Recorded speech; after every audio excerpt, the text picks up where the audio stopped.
नमस्कार। आकाशवाणी चंडीगढ़ से प्रादेशिक समाचारों के साथ मैं निधि मुंजाल।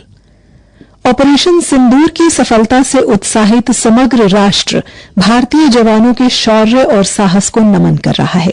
सशस्त्र बलों के प्रति सम्मान और कृतज्ञता की भावना से आकाशवाणी समाचार एक विशेष श्रृंखला प्रसारित कर रहा है। इस कड़ी में आज हम परमवीर चक्र से सम्मानित लॉन्स नायक अल्बर्ट इक्का को स्मरण कर रहे हैं, जिन्होंने 1971 के भारत पाक युद्ध में सर्वोच्च बलिदान दिया था। 1942 में रांची में जन्मे लांस नायक एल्बर्ट एक्का दिसंबर 1962 में 14 गार्ड्स में भर्ती हुए थे। 1971 में भारत पाकिस्तान युद्ध के दौरान 14 गार्ड्स को पूर्वी क्षेत्र में अगरतला से 6.5 किलोमीटर पश्चिम में गंगा सागर में एक पाकिस्तानी ठिकाने पर कब्जा करने का काम सौंपा गया था। 14 गार्ड्स ने दुश्मन के ठिकानों पर हमला किया और हमलावर भारतीय सैनिकों पर दुश्मन की ओर से छोटे हथियारों से भारी गोलाबारी की गई। लांस नायक एक्का ने देखा कि एक दुश्मन की मशीन गन बंकर से घातक गोलीबारी कर रही थी, जिससे उनकी कंपनी को भारी नुकसान हो रहा था। अपनी जान की परवाह किए बिना उन्होंने बंकर पर हमला किया और दुश्मन के 2 जवानों को मार गिराया। गंभीर रूप से घायल होने के बावजूद लांस नायक एल्बर्ट एक्का ने दुश्मन के बंकर पर आक्रमण जारी रखा। जब वो अपने साथियों के साथ लक्ष्य के उत्तरी छोर पर पहुंचे तो एक इमारत से दुश्मन ने मशीन गन से गोलीबारी की, जिससे भारी नुकसान हुआ। एक बार फिर लांस नायक एल्बर्ट एक्का आगे बढ़ते हुए इमारत में रेंगते हुए गए और बंकर पर एक ग्रेनेड फेंका, जिससे एक दुश्मन सैनिक मारा गया और दूसरा घायल हो गया। इससे उनकी कंपनी को और अधिक हताहत होने से बचाया गया और सफलता सुनिश्चित हुई। युद्ध के दौरान लगी चोटों के कारण लांस नायक एल्बर्ट एक्का शहीद हो गए। विशिष्ट वीरता और दृढ़ संकल्प प्रदर्शित करने के लिए उन्हें मरणोपरांत परमवीर चक्र से सम्मानित किया गया। राष्ट्र उन्हें नमन करता है। अनुपम मिश्र, आकाशवाणी समाचार, दिल्ली। फरीदाबाद जिले के मचगर गांव के वीर सपूत मेजर सतेंद्र सिंह धनखड़ को अदम्य साहस और वीरता के लिए भारत की राष्ट्रपति द्रौपदी मुर्मू द्वारा शौर्य चक्र से सम्मानित किया गया है। यह सम्मान उन्हें जून 2024 में जम्मू कश्मीर के डोडा जिले में एक आतंकवाद विरोधी अभियान में उल्लेखनीय नेतृत्व और वीरता के लिए प्रदान किया गया है। मेजर सतेंद्र उस समय कंपनी कमांडर के पद पर तैनात थे जब उन्होंने पाकिस्तानी आतंकवादियों से लोहा लेते हुए 3 आतंकियों को मार गिराया। इस ऑपरेशन में उनके पैर में गोली लगने के बावजूद उन्होंने हार नहीं मानी और मिशन को सफलतापूर्वक अंजाम तक पहुंचाया।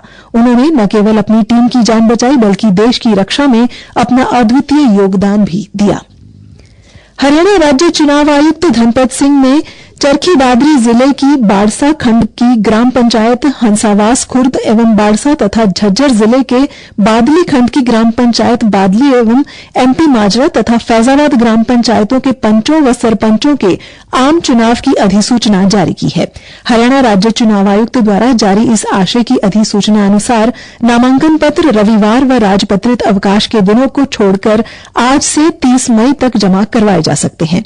नामांकन पत्रों की जांच 31 मई को प्रातः 10 बजे से की जाएगी। नामांकन पत्र 2 जून तक दोपहर बाद 3 बजे तक वापस लिए जा सकते हैं। मतदान 15 जून को प्रातः 8 बजे से साढ़े 6 बजे तक होगा।